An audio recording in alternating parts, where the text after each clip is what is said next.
amigos, bienvenidos a Los Libros del Hombre. Soy Miguel Murguía y hoy les voy a platicar de un libro exquisito, de un libro delicioso, un libro que habla sobre el chocolate. Es La verdadera historia del chocolate, de Sophie Coe y Michael Coe, de Fondo de Cultura Económica, una editorial mexicana. Y es un libro de una lectura muy ligera, sin embargo con datos muy profundos, muy precisos, que se disfruta realmente como cuando ve uno una taza de chocolate. El libro habla de la historia del chocolate desde sus inicios, desde la época precolombina hasta la época moderna. Muy interesante el primer capítulo, que habla sobre la botánica, sobre la biología del cacao, como vulgarmente se le conoce al nombre de la planta que da la semilla con la que se hace el chocolate. Theobroma cacao, así lo bautizó Linnaeus científicamente, nombre binomial, y bueno, conservó el epíteto específico cacao, como así lo habían nombrado los ancestros precolombinos.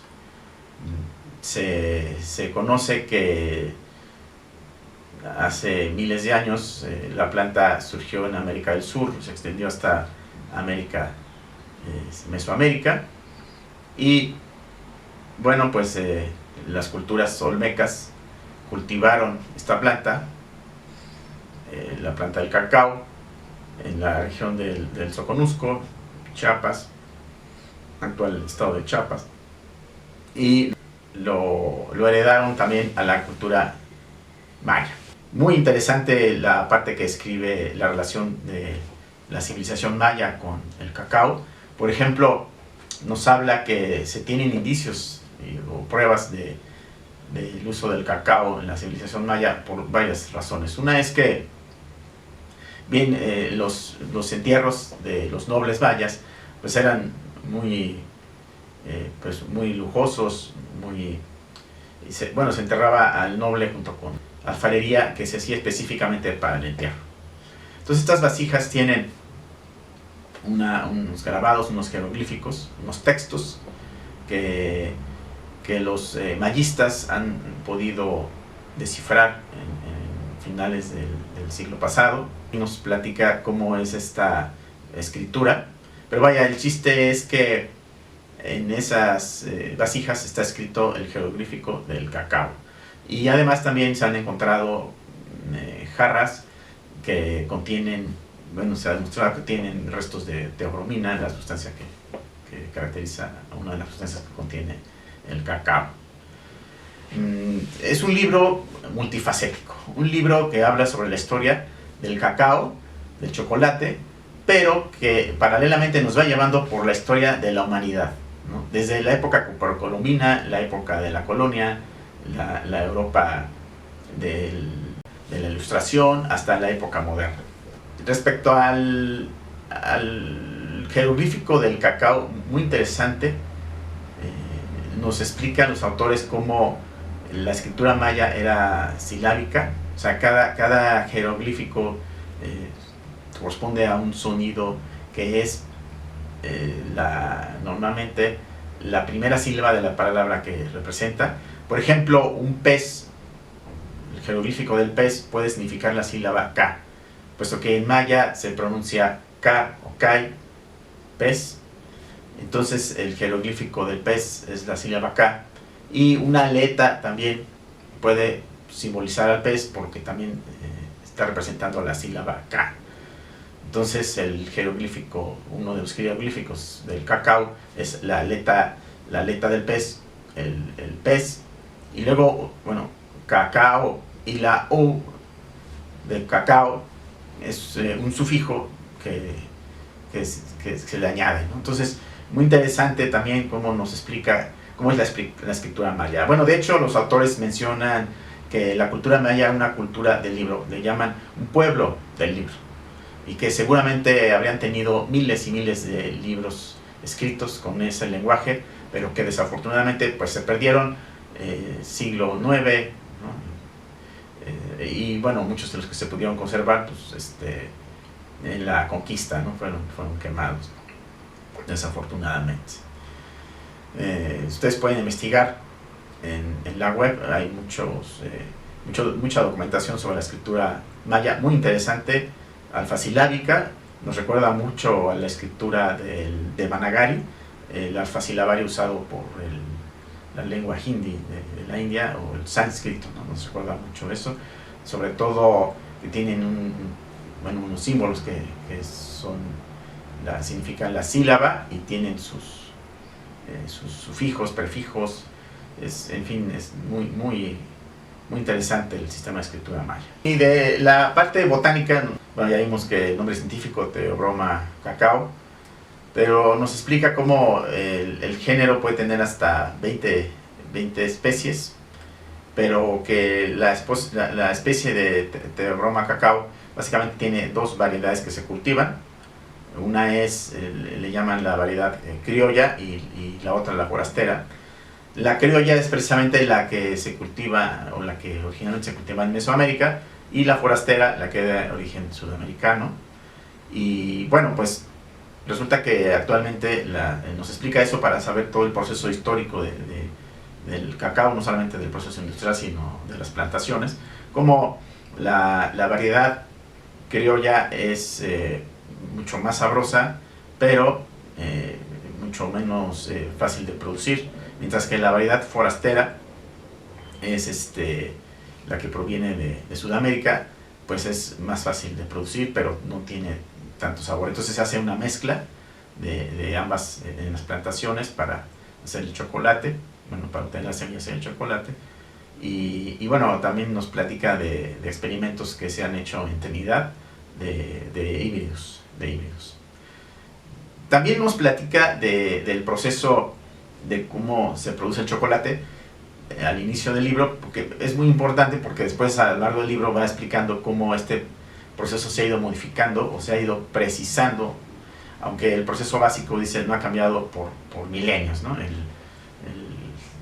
El cacao se cultiva 1000 años antes de Cristo, entonces los autores comentan que, bueno, el chocolate se ha estado tomando por más de 3000 años, y bueno, conversan que últimamente pues lo conocemos como estado sólido, como las barras de chocolate, pero que pues es solamente un décima de la parte histórica del chocolate, ¿no? En 9 décimas de la historia del chocolate, el chocolate se tomaba líquido, ¿no? Mezclado con agua principalmente, y con su deliciosa espuma, ¿no? Hay glifos, hay pinturas grabados en cerámica de los mayas, en donde se vierte, bueno, y también de los aztecas, en donde se vierte el chocolate a una cierta altura para producir la espuma. Era el método por excelencia para producir la espuma en el chocolate. Entonces el libro está lleno de múltiples anécdotas y datos muy curiosos y muy importantes. Por ejemplo, ¿cuándo fue la primera vez que se probó el chocolate en Europa? Bueno, pues hay mucha controversia, pero según los autores mencionan que fue cuando un grupo de frailes dominicos, coordinados por Fray Bartolomé de las Casas en Guatemala, y bueno, que convirtieron a los aborígenes mayas al cristianismo, pues llevaron a un grupo de mayas a visitar a Felipe II, entonces príncipe, ¿no?, a España, y llevaron a estos aborígenes para que los conociera. Y bueno, los mayas llevaban consigo regalos, ¿no? Llevaron plumas de quetzal, llevaron vasijas, y también llevaron chocolate que se lo prepararon, y supuestamente, o bueno, según las evidencias, lo probó por primera vez un europeo, bueno, en Europa, 1544. Otra de las anécdotas muy curiosas son que nos habla de que el Marqués de Sade era también un adicto al chocolate, y bueno, platica cómo estuvo más de 30 años de su vida, pasó encarcelado, y a su esposa le solicitaba que le llevara chocolate en muchísimas presentaciones, ¿no? Ahí están las cartas que documentan estas peticiones. Y bueno, dato curioso también fue que Marqués de Sade, narran una anécdota los autores, cómo fue uno de los que inició la toma de la Bastilla pues, que inició el principio de la Revolución Francesa, ¿no? Un dato bastante curioso. Y así nos va narrando muchísimas anécdotas, está lleno de canciones, de poesías, recetas, y finalmente nos habla de la época moderna, ¿no? Como Hershey, un gran empresario americano, hizo un pueblo del chocolate en Pensilvania, en donde habitaban más de 12,000 personas, y en las calles las nombró chocolate, azúcar, caramelo, ¿no? Cosas de ese estilo. Y bueno, precisamente Hershey tenía una fábrica de caramelos, pero cuando conoció el chocolate dijo, no, voy a dedicarme al chocolate, y por eso fue que fundó su industria del chocolate, que también quiso reproducir esta ciudad del chocolate en Cuba. De hecho lo hizo en principios del siglo pasado, pero bueno, con la Revolución Cubana, pues se acabó unos 5 o 10 años después de su muerte. La Revolución Cubana acabó con esta ciudad del chocolate en Cuba. Milton Hershey, contemporáneo casi exacto de Henry Ford, y pues apodado como el Ford del chocolate. El libro contiene múltiples ilustraciones, fotografías y dibujos, muchos hechos por los propios autores, que realmente van dando un dinamismo a la lectura muy, muy agradable, y contiene una bibliografía muy extensa, o sea, un índice analítico también muy útil. Y pues este libro es realmente una lectura obligada para quien quiera saber algo del chocolate. Por supuesto que después de haber leído este libro, el chocolate se disfruta de una manera excelsa, muchísimo más consciente, y siempre se hará una reverencia al tomar chocolate por todo el esfuerzo de tantos seres humanos en conservar, crear esta bebida. Y bueno, también nos habla de cosas muy tristes, del esclavismo, de la explotación del hombre por el hombre, que tiene que ver con el chocolate. Les invito a leer este delicioso libro, y hasta la próxima. Muchas gracias.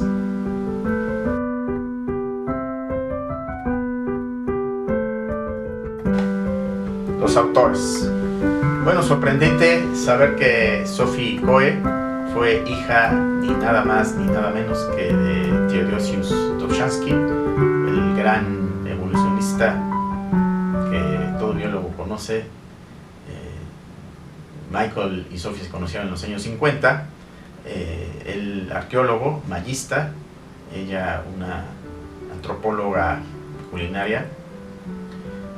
Y bueno, tristemente Michael tuvo que terminar el libro porque su esposa falleció. Era un libro que principalmente iba a ser ella.